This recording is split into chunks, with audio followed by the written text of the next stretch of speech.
Very historic moment यार and very proud. हम चांद पे पहुंच गए गाइस और अब हमारा प्रोग्रेस तो मतलब उससे भी ज़्यादा स्पीड से स्काई रॉकेट करेगा। Very proud of course. I think it's one of those things जहाँ पहली बार जब इंडिया का कुछ ऐसे होता है तो हमें लगता है कि अरे हमने किया। बाकी हम बाकी होकर सुनते रहते हैं कि यहाँ पहुँचे, ये किया, वो किया। आज हमने किया and I am here doing my film, which also is a very good feeling because it's a solo female lead film and it's a very proud moment for me and my entire team, so we're doubly celebrating it and it feels amazing. When you got to know about this news, Chandrayaan आज 6 बजे जैसे आया, हाँ मैं एक radio station में थी, वहाँ इंटरव्यूज करके निकल रहे थे हम एंड तब के तब वहाँ भी मुझे सेम चीज़ पूछी और जब हमने जवाब दिया वो तब के तब उन्होंने डाल दिया because it just happen then. So तब के तब पता चला and I am here. Yes, nowadays our technology and scientists are doing so well. इसके वजह से ही तो प्रूफ हुआ है Chandrayaan 3। Tell us something about the updated technology and updated scientists that we have. No, I feel like our country is a rising, progressing country. हमें बाकी देश को आज़ादी बहुत पहले मिली है, हमें कम ईयर्स हुए हैं, बट उन कम ईयर्स में हमने बहुत सारी बड़ी फीट्स कर दी है एंड आई थिंक हम जिस रेट पे प्रोग्रेस कर रहे हैं आईटी में भी, साइंटिस्ट में भी, डिस्कवरीज में भी, we are going at a faster, like we are propelling faster than the other countries at that time and I know कि हमारे जब इतने साल हो जाएंगे जितनी बाकी कंट्रीज के तो हम बहुत ज़्यादा आगे हो जाएंगे।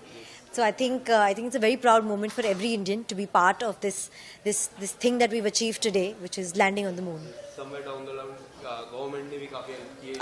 Of course उन्हीं की है, हाँ जी उन्हीं की है, उन्हीं की वजह से तो ये सब पॉसिबल हो रहा है। उन्हीं के सपोर्ट से, उन्हीं के हेल्प से, उन्हीं के आपको जो आगे जाके रिसोर्सेज देने होते हैं, जो चीज़ें एक्सेस करनी होती है या ओके होना होता है, वो सब वहीं से तो आता है। सो of course it's because of that. मतलब इससे ज्यादा खुशी की बात मेरे जिंदगी में कभी नहीं हुई है कि हम तो जब छोटे थे तो ये गाते थे गाना, चांद पे होंगे चंदा मामा दूर के है ही नहीं। तो मैं इस मौके पर सभी देशवासियों को नतमस्तक होकर और खासकर हमारे इसरो के साइंटिस्ट को नतमस्तक होकर प्रणाम करता हूं और कहता हूं कि उनकी ये सफलता पूर्ण रूप से पूर्ण हुई और हम चांद पे पहुंचे हैं। अभी मैं अपने एक्टिंग स्कूल में अपने सारे स्टाफ के साथ बैठा था, मैंने इतना उल्लास हर उम्र के लोगों में कभी नहीं देखा है। ये कोई क्रिकेट मैच का नहीं था, कोई हॉकी मैच का नहीं था, कोई किसी के खास मैच का नहीं। इसका उल्लास और इसका जो एक्साइटमेंट थी वो बहुत बहुत जबरदस्त थी। हम सिर्फ 76 साल पुराने देश है या 76 साल नए देश है और इन 76 सालों में हम चांद पे पहुंच गए हैं। ये मतलब ये जो एक अचीवमेंट है इसका कोई सानी नहीं है और मेरे जीवन काल में ऐसा हुआ है।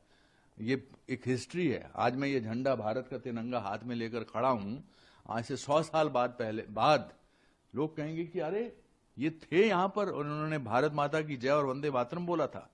ये चांद पे पहुंचने का, भारत की ऐतिहासिक जीत का, इसका जो श्रेय है ये सारे 140 करोड़ भारतवासियों जो हिंदुस्तान में रहते हैं और न जाने कितने करोड़ भारतवासी जो विदेशों में रहते हैं।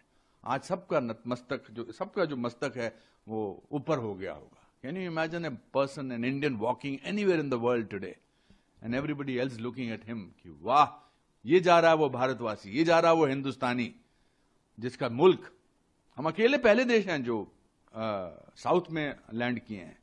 बहुत ज़्यादा प्राउड हूँ, हर एक इंडियन की तरह। बहुत बड़ा अवसर है ये एंड आई थिंक जो हमने अचीव किया है और उसके बहुत सारे पहलू हैं। हमने बहुत कम बजट में उसको अचीव किया है। ये dark side of the moon पे लैंडिंग हुआ है, रोवर लैंडिंग है। It's so all the details are absolutely, I am really proud. Yes sir, जब इसकी शुरुआत हुई थी और अभी जब हम फाइनली देख रहे हैं तो जब फर्स्टली आपने जब न्यूज़ सुना तो क्या रिएक्शन आया? मैं आपको मज़े की बात बताता हूँ, आज सब सोशल मीडिया पे खूब सारे पिक्चर्स और वो सब हुआ था। तो उसमें एक मैंने पुराना ब्लैक एंड वाइट एक पिक्चर देखा जहाँ पे 2 लोग साइकिल पे बस एक छोटा सा एक चीज़ लेके जा रहे थे। उसको देख के पता चला कि इतनी लंबी जर्नी और आज हम फाइनली वहाँ पहुँचे हैं। Commendable. It is definitely. Thank you. ये आज बहुत बड़ा ऐतिहासिक लम्हा है हम सब के लिए, हम सब भारतीयों के लिए। हम सब का जो सीना है चौड़ा हो चुका है और मेरे ख्याल से बहुत बड़ा अचीवमेंट है। मैं बहुत बहुत बधाई देना चाहता हूँ तमाम साइंटिस्ट को, इसरो की पूरी टीम को, आदरणीय नरेंद्र मोदी जी को, और जिनके नेतृत्व में ये हुआ है। बहुत बहुत बधाई सबको। जय हिंद।